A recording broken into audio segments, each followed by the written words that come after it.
کیا آپ جانتے ہیں اللہ تعالیٰ کے ایک ایسے نبی بھی گزرے ہیں جنہیں علم، حکمت اور عبادت میں ایک خاص مقام حاصل تھا۔ وہ تھے حضرت ادریس علیہ السلام۔ حضرت ادریس علیہ السلام حضرت آدم علیہ السلام کی اولاد میں سے تھے۔ اللہ تعالیٰ نے انہیں نبوت عطا فرمائی اور لوگوں کی ہدایت کے لیے بھیجا۔ حضرت ادریس علیہ السلام علم سے بہت محبت کرتے تھے۔ کہا جاتا ہے کہ وہ لوگوں کو لکھنے، پڑھنے، سلائی کرنے اور مختلف علوم سیکھنے کی ترغیب دیتے تھے، لیکن ان کی سب سے بڑی خوبی یہ تھی کہ وہ علم کے ساتھ ساتھ اللہ تعالیٰ کی عبادت اور اطاعت میں بھی بہت آگے تھے۔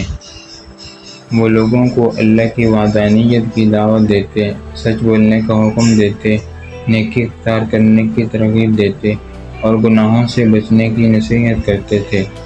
حضرت ادریس علیہ السلام کی زندگی ہمیں یہ سبق دیتی ہے کہ علم ایسا ہونا چاہیے جو انسان کو اللہ کے قریب کر دے۔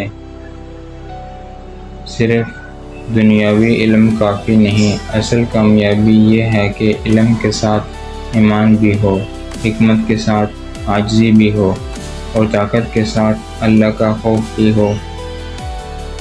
قرآن مجید میں اللہ تعالیٰ حضرت ادریس علیہ السلام کے بارے میں فرماتا ہے، اور کتاب میں ادریس کا ذکر کیجیے، بے شک وہ بہت سچے نبی تھے اور ہم نے انہیں بلند مقام عطا کیا۔ حضرت ادریس علیہ السلام کی زندگی میں ہمیں یہ بھی سکھاتی ہے کہ اللہ تعالیٰ اپنے نیک بندوں کو کبھی ضائع نہیں کرتا۔ دنیا شاید آپ کی محنت کو نہ سمجھے، لوگ شاید آپ کی نیکی کو نہ سمجھیں، لیکن اللہ تعالیٰ سب کچھ دیکھ رہا ہے۔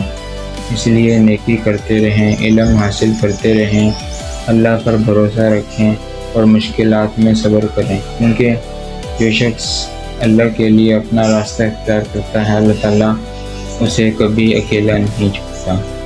اللہ تعالیٰ ہمیں حضرت ادریس علیہ السلام کی طرح سچائی، علم، حکمت، صبر اور عبادت کی زندگی گزارنے کی توفیق عطا فرمائے، آمین۔ اگر آپ کو یہ ویڈیو اچھی لگی ہو تو چینل کو سبسکرائب کریں۔ Thanks for watching.